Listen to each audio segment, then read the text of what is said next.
ಚೌಧರಿ ಅಂತ ಹೇಳಿ ನಾಗೋರ್ ಜಿಲ್ಲೆ ರಾಜಸ್ಥಾನದಿಂದ ಬಂದಿದ್ದಾರೆ. ಖಿಂಸರ್ ಎಂಬ ಒಂದು ಗ್ರಾಮದಿಂದ ಇವರು 60,000 ಕಿಲೋಮೀಟರ್ದು ಒಂದು ಯಾತ್ರೆ ಈ ಒಂದು ಪರಿಸರ ಸಂರಕ್ಷಣೆಗಾಗಿ ಹಮ್ಮಿಕೊಂಡಿದ್ದಾರೆ.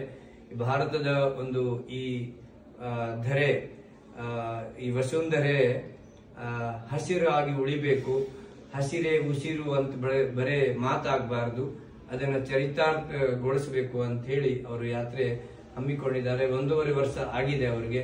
ಈಗ ಕರ್ನಾಟಕದಲ್ಲಿ ಯಾತ್ರೆ ಪ್ರವೇಶವಾಗಿದೆ. ಇವತ್ತು ಹುಬ್ಳಿಗೆ ಬಂದಿದ್ದಾರೆ.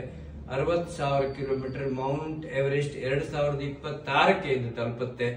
ಅಲ್ಲಿವರೆಗೆ ಮಳೆ, ಚಳಿ, ಗಾಳಿ, ಬಿಸಿಲು ಏನಿದ್ರೇನು ಯಾತ್ರೆ ಇವರು ನಿಲ್ಲಿಸಿಲ್ಲ. ನಿರಂತರ ಯಾತ್ರೆ ಮುಂದುವರಿಸಿದ್ದಾರೆ.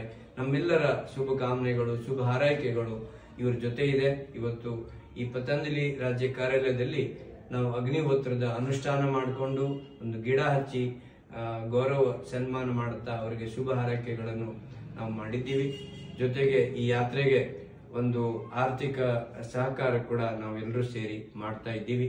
ನಿಮಗೆ ಸಹ ಆಹ್ವಾನ ಮಾಡ್ತೀನಿ, ಯಾವ ಊರಿಗೆ ಇವ್ರು ಬರ್ತಾರ ನೀವೆಲ್ಲರೂ ಇದೇ ರೀತಿ ಈ ಒಂದು ಯಾತ್ರೆಗೆ ಸಹಕಾರ ನೀಡಬೇಕು, ಇವರಿಗೆ ತನ್ನ ಮನ ಧನದಿಂದ ಸಹಕಾರ ಮಾಡಬೇಕು ಅಂತ ಹೇಳಿ ನಾನು ಪ್ರಾರ್ಥನೆ ಮಾಡ್ತಾ ಇದ್ದೀನಿ.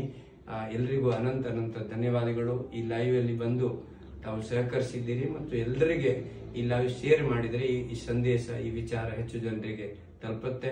ಧನ್ಯವಾದಗಳು. ಶುಭವಾಗಿ.